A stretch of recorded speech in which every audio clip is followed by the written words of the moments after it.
Bienvenidos todos y todas al cuarto episodio de Una Segunda Opinión Femenina. Juli es una médica especialista en medicina regenerativa y antiedad, y además es la voz detrás del podcast Más Vital, donde traduce la ciencia en conversaciones cercanas y actuales para ayudar a las personas a vivir mejor y por más tiempo. Bueno, lo que tenemos acá en esta taza es medicina funcional, pero también hay medicina regenerativa, medicina antiedad. ¿Cuál es la diferencia entre esas tres? Bueno, Moel, cuando hablamos de medicina funcional, estamos hablando de una forma de abordaje clínico, es decir, no es una especialidad, no es una forma, un modelo de atención en donde tú te enfocas en recuperar la armonía del organismo y para esto tratas de resolver condiciones de salud desde la raíz y no desde los síntomas. Entonces la medicina funcional lo que pretende es llevar a los sujetos a su máxima vitalidad, a su máxima salud, algo que los médicos llamamos el estado de equilibrio, por decir así, ¿sí? A ese balance, y para eso se enfoca en las raíces de las enfermedades. Cuando hablamos de medicina regenerativa, lo que estamos buscando es que la persona repare alguna lesión. O sea, esta persona ya tiene algún daño y lo que buscamos con diferentes técnicas, suelen ser técnicas avanzadas, es que logremos reparar. El foco, digamos el top de la medicina regenerativa están las lesiones osteomusculares, pero también otro de los focos importantes es el envejecimiento humano, porque en el envejecimiento suelen haber una acumulación de daños orgánicos. Y cuando hablamos de medicina anti-envejecimiento, lo que estamos hablando es de una potencialidad de prevenir, ralentizar y corregir daños del envejecimiento. Entonces, si los analizas, todos están relacionados, porque cuando yo hablo de medicina anti-envejecimiento puedo necesitar la medicina regenerativa y la medicina funcional es muy interesante para tratar o prevenir enfermedades crónicas, pero son cosas distintas, lo que pasa es que muchas veces convergen. Y de alguna forma todas buscan no solo que vivamos más, sino que vivamos mejor, que tengamos una mejor calidad de vida. Total, si lo analizas dentro de todo esto que te he explicado, aquí lo interesante es que se cambia el foco de cómo hemos entendido la medicina por mucho tiempo. Por mucho tiempo, y no estuvo mal, de eso aprendimos muchísimo, el foco en la medicina fue corrija una enfermedad desde los síntomas. Esto de todas maneras sirvió para que desarrolláramos algunas técnicas y algunos avances importantes. Por ejemplo, si te tapa una arteria del corazón, te puedo hacer una angioplastia y salvarte la vida. O sea, fue valiosísimo. Pero ese foco se quedó muy corto en la intención de prevenir o en la intención inclusive de mejorar las condiciones de salud crónicas. Con el aumento de la expectativa de vida en la población, esto pesa mucho en un sistema social, en un sistema económico, y de cara a que los sistemas de salud del mundo todos están en crisis, todos, sea europeo, estadounidense o acá en Colombia, digamos que la Organización Mundial de la Salud y las entidades gubernamentales están diciendo, bueno, ¿qué vamos a hacer? También esto parte de una necesidad social, los mismos pacientes se comenzaron a sentir, digamos, en la necesidad de decir, mira, yo no mejoro, yo empeoro, y los médicos también estamos en burnout, atendiendo cada vez una población más enferma que no mejora. Entonces, se busca y ya se nota en los nuevos discursos, en los nuevos diálogos desde la medicina, que ya no nos enfoquemos en la enfermedad, sino que nos enfoquemos en construir salud y mantener la salud. Lo que pasa es que esto es un cambio que requiere no solamente una nueva formación médica, sino que requiere un cambio de chip en las personas. Porque entonces ya no es, venga doctor, quíteme esto, sino ven paciente, dime tú cómo vives y cómo vas a participar activamente de esos cambios de estilo de vida que tú tienes que hacer. Porque la mayoría de estas situaciones no se resuelven con una pastilla, sino que pues, las intervenciones médicas son un apoyo, pero el centro, la base de todas ellas es el estilo de vida de la persona. Y aquí es cómo manejas tu nutrición, cómo manejas tu sueño, cómo manejas el estrés, cómo manejas tus relaciones sociales, ¿sí? ¿Qué te motiva?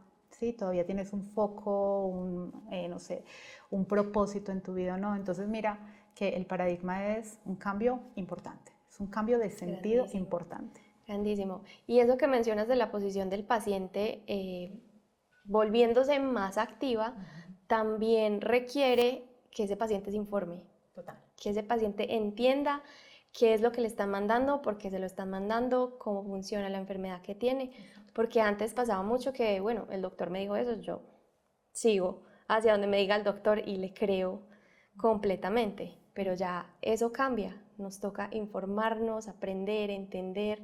Sí, aquí el paciente se vuelve el centro, el protagonista, y por eso esto que tú estás haciendo, que es divulgar, es tan valioso, porque el tema ahorita es que hay demasiada información. Entonces los pacientes van como unos peregrinos de información en información, se confunden y eso puede ser inclusive iatrogénico, dañino.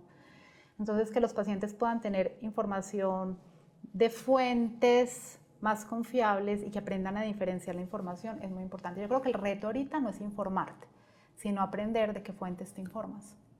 Sí, lo conversábamos con las fisioterapeutas, que son fisioterapeutas, una de ellas se enfoca pues en el piso pélvico y nos decía, es que las mujeres cuando saben que van a quedar en embarazo, vienen con un montón de preguntas de, ay, es que vi esto en TikTok, es que leí esto, vienen paniqueadas de todo lo que han leído y pues mucha desinformación quizás no sea de la mejor fuente. Claro, y pasa algo, es que el miedo es muy mediático. Entonces, cuando hay una información que busca volverse viral, casi siempre ese discurso viene desde el miedo. Y el miedo inmunosuprime, el miedo enferma. Entonces, desafortunadamente, en la intención de la gente, y bueno, lo puedo decir en todas las áreas de información, de todas las fuentes de información, uno encuentra divulgadores que lo que pretenden es generar miedo o satanizar cosas, ¿cierto? Entonces se vuelven populares por lo que están criticando a otros. Esos son estilos y bueno, lo malo de ese estilo es que pone la salud en un digamos, en un espectro blanco-negro y eso no es así. Eso no es así. Entonces, esto es lo que lleva a que algunas veces haya iatrogenia, que la gente se equivoque porque está recibiendo una información que no tiene que ver con él. Sí, claro, la salud de cada uno es completamente diferente y completamente dependiente a lo que eres, a todos tus bioindicadores, a tu estilo de vida. Totalmente. Bueno, frente a esta promesa de la medicina regenerativa y el antienvejecimiento, y esto va mucho con el título de esta conversación, nos podemos regenerar. Sí, mira, te lo voy a explicar con los matices que se requieren para esta época. La investigación está apuntando a buscar que logremos regenerar, ¿sí? Y esto todavía, te puedo decir, es una promesa. A la fecha, aunque ya sabemos cuál es el código genético que nos podría permitir eso, no tenemos la capacidad de regenerar una mano que se ha perdido. Eso es una verdadera regeneración, ¿cierto? Lo que sí podemos es mejorar las capacidades biológicas para reparar y reparar mejor, o para ralentizar un proceso, o para mejorar una matrix intracelular, y cuando hablamos de envejecimiento esto es muy importante, mejora tu red de colágeno. Pero no podemos a la fecha decir que si tú has perdido una estructura, la vamos a regenerar. Ese sería, digamos, el modo más puro de utilizar el término. Por eso yo creo que en un futuro, a menos que lo logremos, que me corten un dedo y vuelva a salir, bueno, pero en un futuro probablemente vamos a dejar de llamar la medicina regenerativa así y la vamos a llamar medicina biológica u otra cosa, o que se ajuste más a los alcances reales de la medicina. Se sigue utilizando el término porque es lo que las pacientes entienden, ¿cierto? Porque es el más difundido. Y para no complicar la cosa, seguiremos hablando acá de regeneración. Sí. Pero digamos, en el término más puro, ese todavía es una promesa. Ahora, en los términos de mejorar el tejido, reparar el tejido, rejuvenecer el tejido, eso ya es una realidad que lo podemos, digamos, probar con estudios de investigación, de biopsias o de resultados clínicos. Entonces, en eso ya podemos decir lo hemos logrado y cada vez más con más certeza porque tenemos más herramientas y las estamos puliendo en métodos. Ahora, cabe aclarar que este tipo de propuesta terapéutica es relativamente nueva. Entonces, cuando hablamos de investigación, la investigación médica para dar resultados, que a los médicos nos gusta mucho hablar de medicina basada en la evidencia, resultados tipo 1, que son los más sólidos, o tipo 2, que son buenos resultados, toma un tiempo, o sea, una técnica que tú quieras lanzar, comenzar, que eres un pionero, tomará unos 30 años para consolidarse en evidencia, porque necesita que se pulan muchas cosas, muchos determinantes. Entonces, la evidencia científica toma tiempo. Para poder esperar ese tiempo no quiere decir que entonces no podamos hacer tratamientos, pero los tratamientos sí deben de seguir ciertas fases. Primero una fase de investigación en células, después una fase en animales y después ahí sí en humanos. Y cuando ya estamos en la fase en humanos hay dos fases también. Una de experimentación y otra ya de tratamiento. Por fortuna, la mayoría de las técnicas que utilizamos en este momento están ya en fase de tratamiento, o sea que han pasado la prueba de tiempo. Hay otras que no, que todavía están muy experimentales, que están muy famosas, son muy sonoras, como los exosomas, ¿cierto? Algunos péptidos, todavía están muy experimentales y es importante que la gente lo sepa porque la presión mediática hace o genera la idea de que ya se deben de usar y la verdad todavía están crudas, están bebés. Hay que esperar a que superemos esa prueba de tiempo en investigación, que es lo prudente y que es lo debido. Pero hay otras que probablemente hablaremos más adelante que ya están muy sólidas. Continuemos con el tema del envejecimiento. ¿En qué momento de la vida empezamos a envejecer o debemos cuidarnos del envejecimiento? Esto es súper importante porque uno pensaría que envejecemos cuando ya lo vemos, cuando ya vemos el envejecimiento, pero realmente nuestro envejecimiento comienza mucho antes.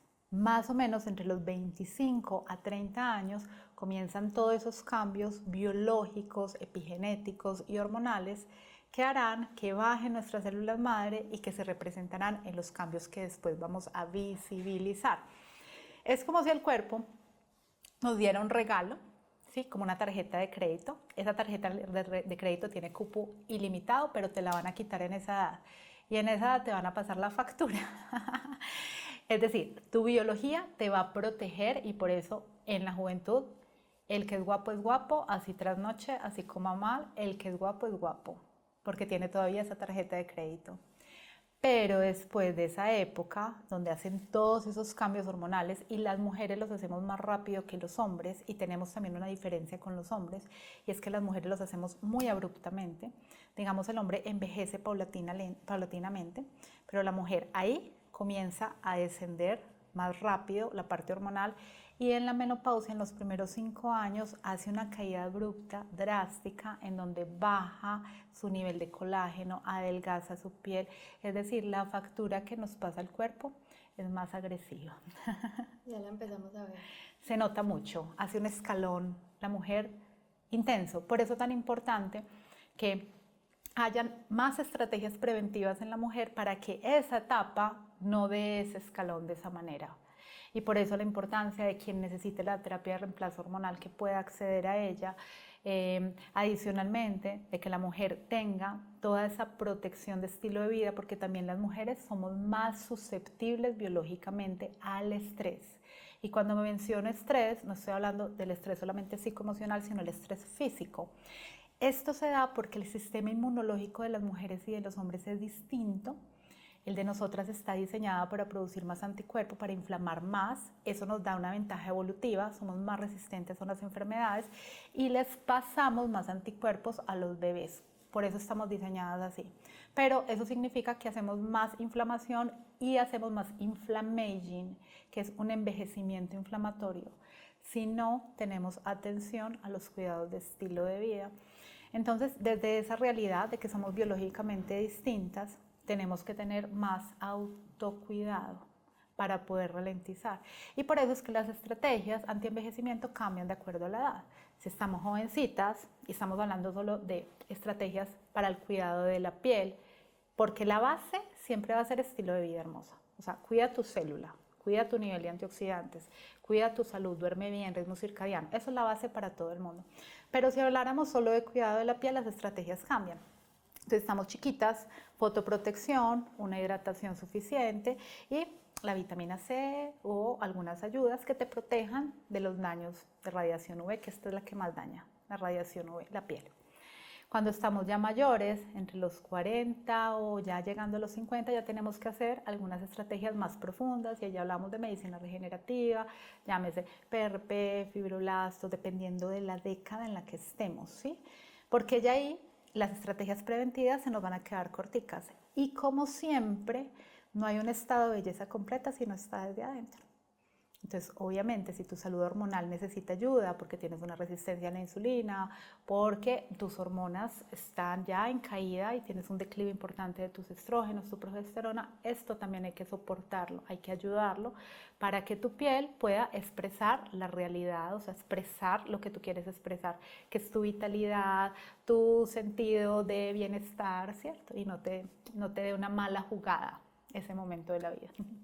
Uno de los lados más positivos que yo le veo a la medicina regenerativa es el tema de qué diferencia hace tener un cuerpo que es completamente externo a tu cuerpo, sea que lo utilicemos para la medicina estética, pues para mejorarnos estéticamente o para mejorar nuestro bienestar, versus el tener un cuerpo que es bioidéntico, que es similar a lo que tu cuerpo ya conoce. Claro, y eso creo que voy a aprovechar lo que me estás mencionando y lo vamos a explicar a los oyentes desde la medicina estética. Entonces, cuando queremos rejuvenecer a los pacientes, tenemos diferentes estrategias. Tenemos estrategias tópicas, pero las más densas, las que van a planos más profundos y las que probablemente van a tener más impacto en reparación, no tanto en prevención, son las terapias inyectables o las terapias más invasivas. Y dentro de estas terapias, sobre todo de las inyectables, tenemos dos modelos. Tenemos el modelo de poner plasma rico en plaquetas o lisado de plaquetas o inyectar células madre o inyectar fibroblastos y el modelo de inyectar otros biomateriales que no son propios del cuerpo, que son externos como el ácido hialurónico, la hidroxiapatita cálcica, entre otros, ¿cierto? Entonces me imagino que este es un buen ejemplo, un buen escenario para explicar esos dos fenómenos, ¿sí? ¿Qué hay de diferencia en estos y cuándo yo quisiera uno de estos abordajes o cuándo otro? Dependen de muchas cosas. Dependen del objetivo estético que quiera la persona, pero también dependerá un poquito de cuál es la filosofía del profesional que está trabajando. Por ejemplo, yo me inclino un poquito más por los tratamientos regenerativos. ¿Y por qué? Aunque en general, en manos expertas, ambos tipos de tratamientos son relativamente seguros, cuando comparamos un grupo de efectos adversos que tienen que ver con rechazo del cuerpo al producto, eso no se ve con los tratamientos regenerativos, sobre todo los que provienen de tu propio cuerpo. En cambio, cuando utilizamos ácido hialurónico, polacrilamida o hidroxiapatita, como son productos extraños, siempre tienes una posibilidad de que hagas fenómenos que se parecen al rechazo, como que se forme un granuloma, que es eso, es el sistema inmune tuyo que dice esto está raro, esto puede ser peligroso y trata de protegerlo encapsulándolo, por decirlo de alguna manera. Y este tipo de granulomas pueden aparecer tardíamente, muy tardíamente, o inclusive reacciones inflamatorias que pueden aparecer muy tardíamente. Y se preguntarán, ¿pero por qué tardíamente? ¿Por qué no funcionan como las alergias que son inmediatas? Porque tu sistema inmune todo el tiempo está sensando tu cuerpo y tu sistema inmune no es el mismo siempre.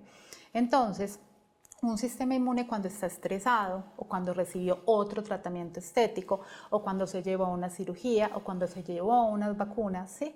Puede volverse hiperintenso, hipervigilante y comenzar a reaccionar por error con cosas que incluso ya estaban en el cuerpo pero que no eran propias.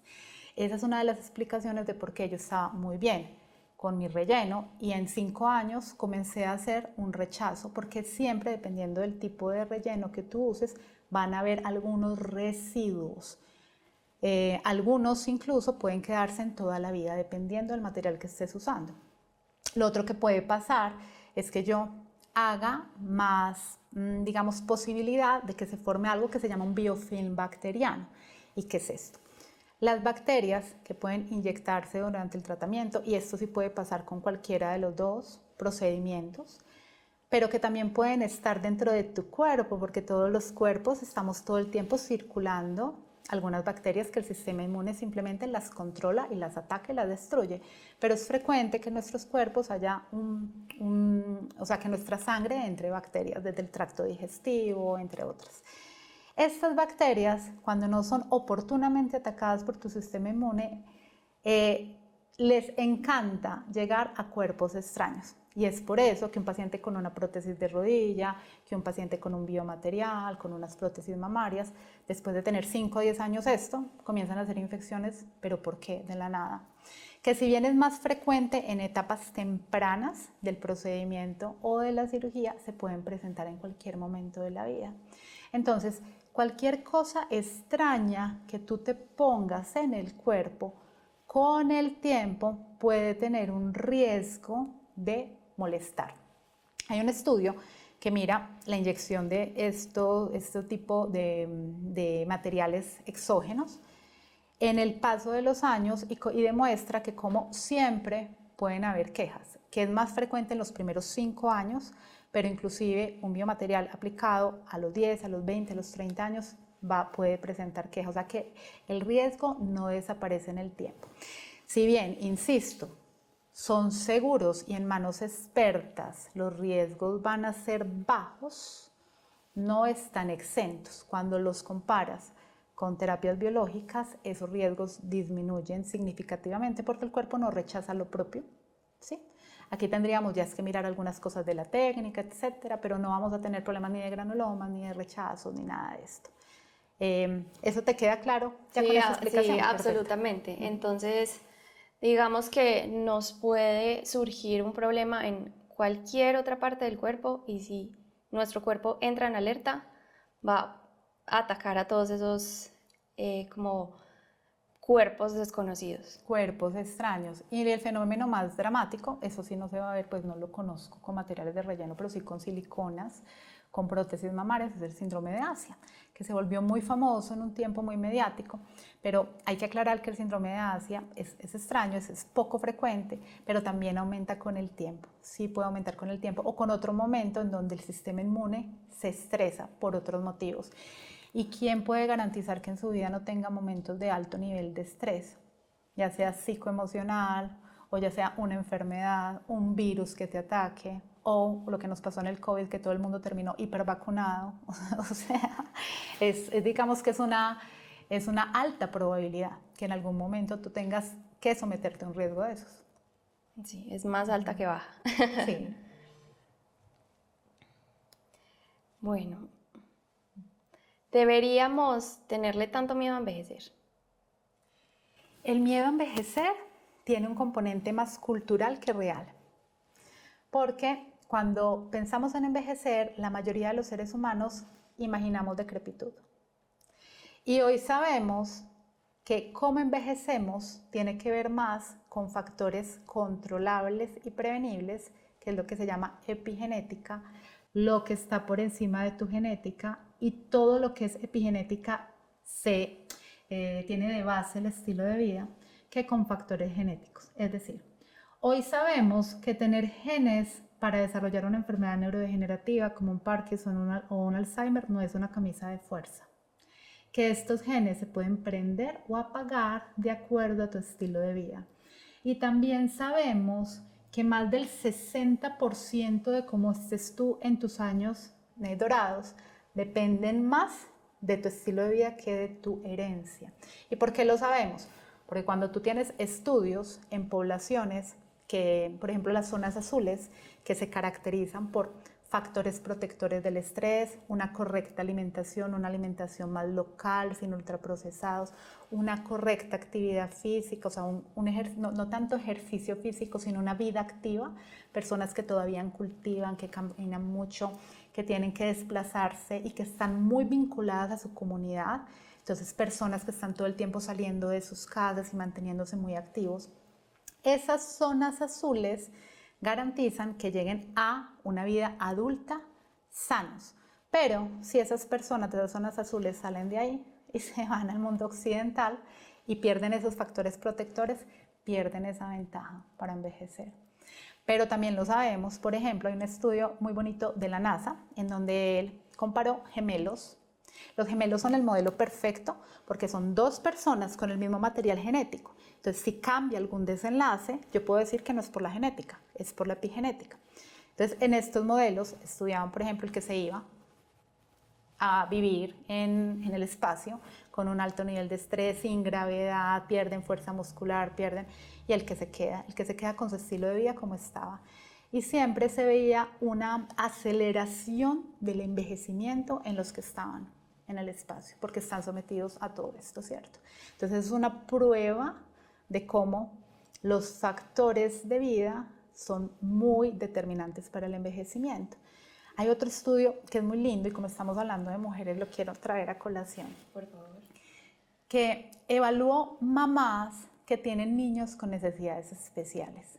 Una madre que tiene niños con necesidades especiales es muy frecuente que viva en alto nivel de estrés sostenido, porque es una situación de alta demanda emocional, física, económica. Estas madres se demostró que acortan, o sea, envejecen, mejor dicho, pongámoslo en términos más clínicos, envejecen su vida en un 20% más. ¿Y cómo se estudió esto? Con factores biológicos, con la longitud de los telómeros, que para explicarles esto a las personas, los telómeros son como unos capuchoncitos, como esos capuchoncitos de los cordones, que están en los cromosomas. Entre más largo sea ese capuchón, más jóvenes estamos. Y a medida que la célula se divide, ese capuchón se acorta y por otros factores de estilo de vida también. Pero si el capuchón se acorta mucho, el material genético se deteriora y eso es uno de los signos más importantes del envejecimiento celular. Entonces, estas mujeres acortan los telómeros, aumentan la degradación del telómero y se inflaman más. Y esto se representaba en un envejecimiento acelerado, en un 20% más de envejecimiento, que eso significaba que tenían más o menos 10 a 20 años más de lo que deberían tener. Si los comparamos biológicamente, imagínate esto. Entonces, en conclusión, y lo que quiero dejar aquí muy claro, es que más que preocuparme por envejecer, me debería de ocupar de hacer las cosas que me pueden llevar a envejecer bonito. Y cada que tenga mucho miedo a envejecer, pues trato de buscar referentes de seres que hayan envejecido bonito. Y esa es la mejor forma. Me ocupo y miro qué hacen estas personas, qué puedo hacer yo para mejorar desde hoy, porque aquí la clave es prevenir. Cuando estamos en una situación avanzada de Parkinson, ya ahí estamos en un escenario donde poco podemos hacer. Sí vamos a paliar, a mejorar calidad de vida, pero poco podemos hacer. Lo interesante, y volvemos al concepto previo, es que nos enfoquemos en construir salud. Y construir salud debe ser desde siempre, desde la infancia. Que generemos eso desde que estamos pequeños. Y si no podemos desde pequeños, bueno, tan pronto nos enteremos de que es importante. Y dejar esa misma preocupación por envejecer que antes nos hace envejecer más rápido. Así es. Mira, hay un estudio en mujeres. Las mujeres tenemos una característica. Y eso se ha estudiado mucho en estudios cualitativos de investigación en relación con el envejecimiento. Y es que como la mujer ha tenido una identidad social muy ligada a la estética, la presión de la huella de la estética en la mujer y la presión del envejecer da más autocrítica si las comparamos con los hombres. No quiere decir que los hombres no, pero los hombres tienen más miedo a perder función y las mujeres tienen más miedo a envejecer en muchos aspectos, en el aspecto estético, en sentirse invalidadas, en muchos otros aspectos. Entonces, para la mujer envejecer suele ser más difícil. En estudios, como te dije, más cualitativos, ¿cierto? Esos estudios tienen muchas dificultades epidemiológicas, pero son muy lindos porque nos muestran la narrativa, el discurso, lo que pensamos. Y cuando miran, por ejemplo, cómo enfrentan la menopausia las mujeres, una de las diferencias está en tu predisposición, o sea, tu creencia previa a cómo va a ser tu menopausia. Si tu creencia, que puede ser por la vivencia de lo que viste en tu madre o lo que escuchaste o por tus ideas conscientes o inconscientes, de que cuando estás en esa edad ya dejas de ser, no sé, interesante, lo que sea. Si tu creencia previa es negativa, aumenta en un 60% la probabilidad de que tengas una experiencia en menopausia físicamente más incómoda. Solo desde la creencia, ¿cierto? Ahí no estamos comparando ningún otro factor, o sea, inflamación, nada. O sea, con las variables biológicas iguales, solo la creencia determina tu experiencia. Entonces, Increíble, mira lo importante increíble. que es eso. Sí. ¿La belleza es igual a salud? La belleza no es igual a salud, pero puede ser un marcador de salud. ¿Y qué significa esto? Mira, lo que el ser humano considera que es bello tiene un componente biológico, un componente cultural y un componente de moda, que está muy ligado este último componente a la economía, el mercado, el marketing. Sobre todo el marketing, estamos hablando de los últimos dos siglos. Entonces vámonos a separar, separémoslo por pedazos. Un componente biológico. Cuando tú evalúas a través de, digamos, las diferentes épocas que ha considerado el ser humano un ser bello, hay unos determinantes que no dependen de la cultura. Y esto lo podemos estudiar en niños, lo que el niño reconoce como bello. Y está determinado por algo que hace el cerebro automáticamente y lo hace en milisegundos. El cerebro, cuando ve un ser humano, evalúa varias cosas: simetría facial, color de la piel, si hay ojeras o no hay ojeras, cómo está el brillo de los ojos, automático, composición corporal. Y esto lo hace por dos motivos. Uno, porque cuando el cerebro ve cosas bellas, eleva dopamina. La dopamina es una hormona que da un chute de bienestar. Un neurotransmisor, no es una hormona, que da un chute de bienestar. El que eleve dopamina tiene un sentido, y es que como especie, como mamíferos, el objetivo es que la especie sobreviva y que sobrevivan los que genéticamente estén mejor y los que están más sanos biológicamente. Entonces, cuando el cerebro ve algo bello que está determinado por estos factores, ¿sí? Composición corporal, simetría, el brillo facial, etc., eleva dopamina y eso hace que nos guste ese ser humano y que incluso podamos creer que ese ser humano es bueno, así no lo sea, porque eso interpretamos, este ser humano es bueno. Entonces, el objetivo es que tú rápidamente detectes a los más saludables, a los biológicamente mejores. ¿Y esto por qué se da? Porque, por ejemplo, la simetría facial es un indicador, no es el único, pero es un indicador de no tener problemas genéticos y de que tu madre tuvo en tu embarazo, digamos, un embarazo relativamente más estable y no hubo problemas en esa gestación. Y eso va a dar la simetría facial. Todo lo otro son marcadores de si tú tienes una piel brillante, juvenil, está hablando de tu carga de antioxidantes, de cómo están tus omegas 3. Entonces son indicadores que el cerebro en milisegundos trata de leer. El objetivo biológico ahí está dado por la reproducción. Es por eso que los hombres miran composición corporal que sea biológicamente una insinuación de que esa mujer va a ser más fértil, la relación cintura-cadera, y eso es atractivo para los hombres. Las mujeres sensamos otras cosas, masa muscular, cuando hablamos solo de biología, por supuesto, no estamos hablando que las mujeres sensamos más cosas, ¿me entiendes? Pero sensamos masa muscular, voz gruesa, ¿sí? Y eso nos da un índice inconsciente de testosterona. Este hombre tiene una alta producción de testosterona y probablemente va a ser más fértil. Entonces, esto es unos indicadores que son leídos por todos los seres humanos, que incluso los niños los leen y que determinan belleza universalmente hablando, como raza, como especie, ¿sí? Ahora, Mel, si tú me preguntas a mí, ¿qué es más importante? ¿La biología o las variables socioculturales? Te tengo que decir que 50-50. La biología es muy importante, pero las variables socioculturales son algunas veces determinantes. Es decir, como la biología es el marco, pero el estilo de la belleza lo van a determinar las variables socioculturales. Y nada más hay que recordar nuestra historia y lo que hemos considerado bello a través de los años. Mira, por ejemplo, imagínate la figura del Paleolítico, esa Venus paleolítica, que era esa representación de mujer obesa, que representaba fecundidad en una época donde el ser humano vivía en escasez. Entonces una mujer que lograba alimentarse bien probablemente era muy privilegiada a nivel social y cultural. Esa mujer era el ideal, porque esa mujer podía sobrevivir y garantizar también que sus hijos pudieran sobrevivir. Pero pasa el tiempo y cambia el estilo femenino. Entonces, en la época, digamos, vámonos más reciente, en el Renacimiento, aparece esa idea de mujer voluptuosa, pero no obesa, ¿sí? Pero pasa después a una etapa más romántica, digamos, el ideal de belleza, y en esa etapa se busca una mujer delicada, más delgada, aparece ese corsé que hace que la cintura se ponga muy pequeña, y también eso tenía un sentido de control social. Después, en el siglo XX, casi cada 20 años aparece un ideal distinto de mujeres. Y no sé si tú recuerdas, más o menos entre los 20 y los 30, cuando pasa la Primera Guerra Mundial, hay un muy buen ejemplo para explicar esto, y es que Gillette sacó una campaña publicitaria aprovechando que cambia la moda y aparece el vestido con mangas cortas.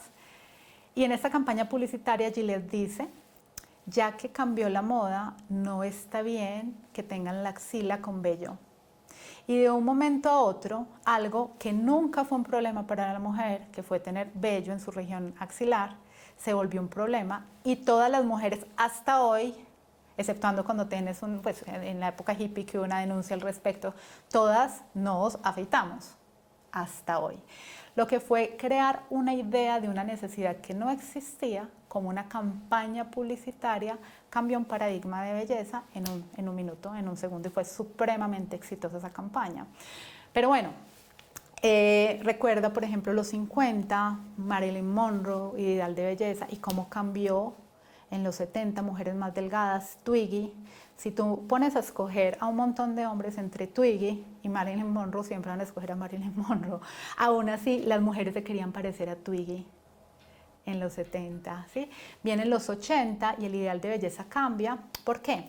Si lo analizamos por todas las épocas, los ideales de belleza tienen que ver con la identidad de a quien la mujer se quiere parecer, es más aspiracional.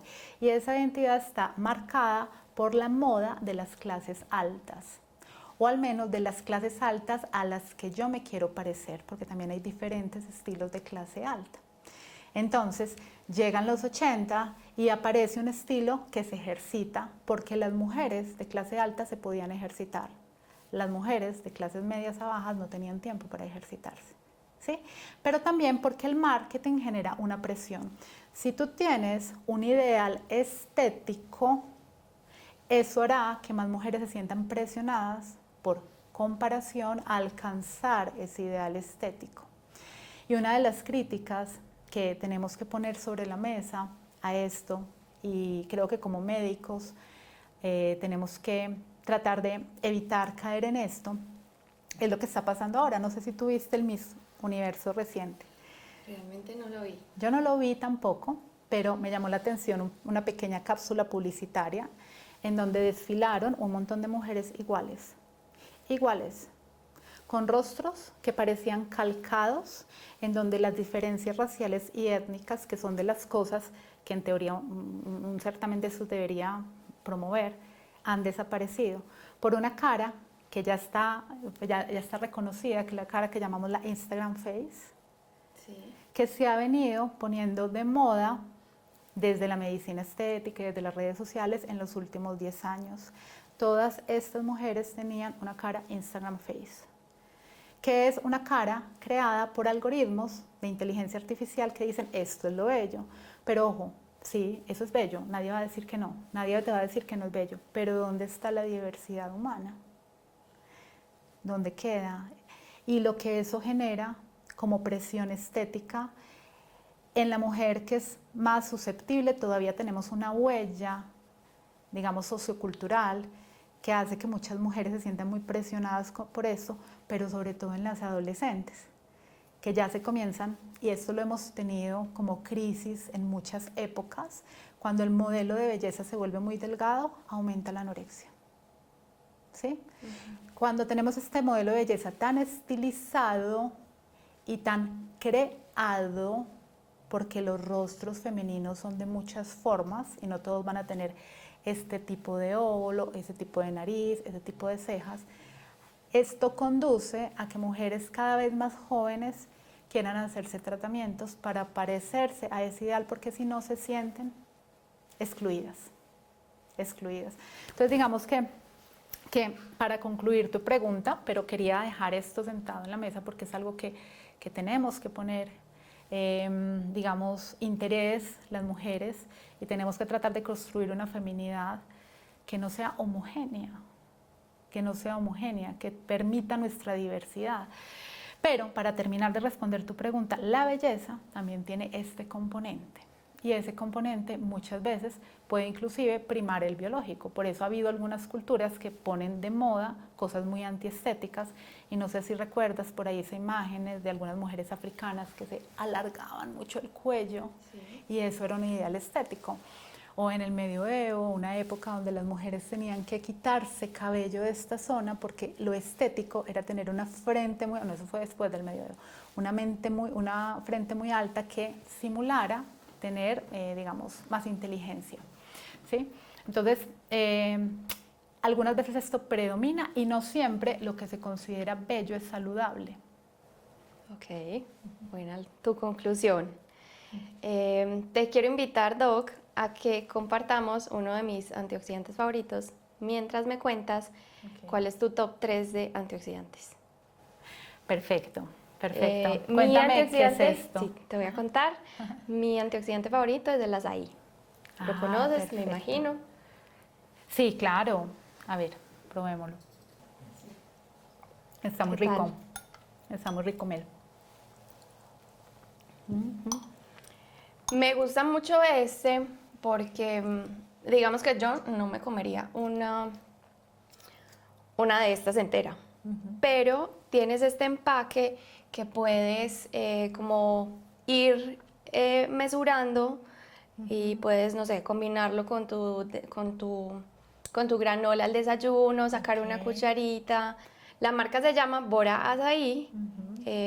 Soy amante del azaí, hasta ahora este es el que más me ha gustado. Perfecto. Cuéntame tú. Ya, lo primero que dije es lo más importante, el antioxidante más necesario es el que ese cuerpo está necesitando. Entonces ese cuerpo no tiene ácido alfa-lipoico, ese cuerpo se está literalmente envejeciendo por la ausencia de ácido alfa-lipoico y puede que esté en muy buenas cantidades de vitamina C. Esto es sobre todo para el tratamiento oral, ¿sí? Doc, quiero que me regales un tip para las mujeres que nos están viendo, que nos están escuchando desde tu especialidad, y que nos comentes cuál es el error más común entre tus pacientes. Yo te diría que el error más común, te lo voy a decir de dos errores muy comunes. Te voy a decir dos, es que compiten. Me llegaron dos a la cabeza y creo que los dos son muy importantes. Mira, el más prevalente en mujeres de cualquier tipo, no solo las que están buscando algo estético, digamos el que yo veo en la mayoría de la población femenina, es que se olvidan de ellas mismas.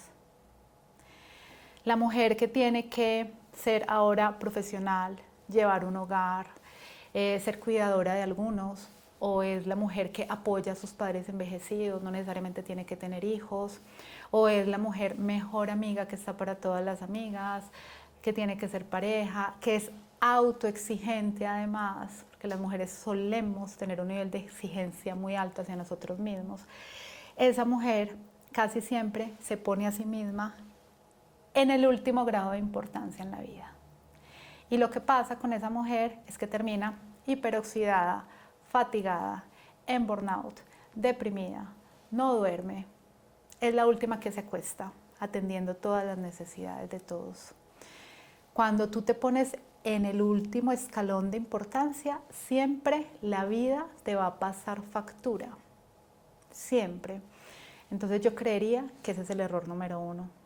Y el otro error que es muy frecuente y que puede ser muy dañino en el campo de la estética es la comparación. que nuestra identidad dependa de esa comparación con otros o de la necesidad de llenar las expectativas de otros. Y lo viven más esas mujeres que están al final de sus vidas, siempre se quejan de eso, de si pudieran devolver los años, dejarían de hacerlo. Sería muy lindo que nosotros pudiéramos expresar nuestra belleza desde el cuidado, desde la salud, desde el cariño hacia nosotras mismas y no desde la necesidad de imitar o de complacer una moda. Eso sería el ideal. Qué respuesta tan bonita, me llegó al corazón. Hoy nos vamos, creo que con esos conceptos de antienvejecimiento, de medicina regenerativa, de medicina funcional, ya muchísimo más claros. Gracias a la doctora, muchas gracias por conectarse con nosotros, muchas gracias a la doctora por estar aquí para compartirnos todo ese conocimiento.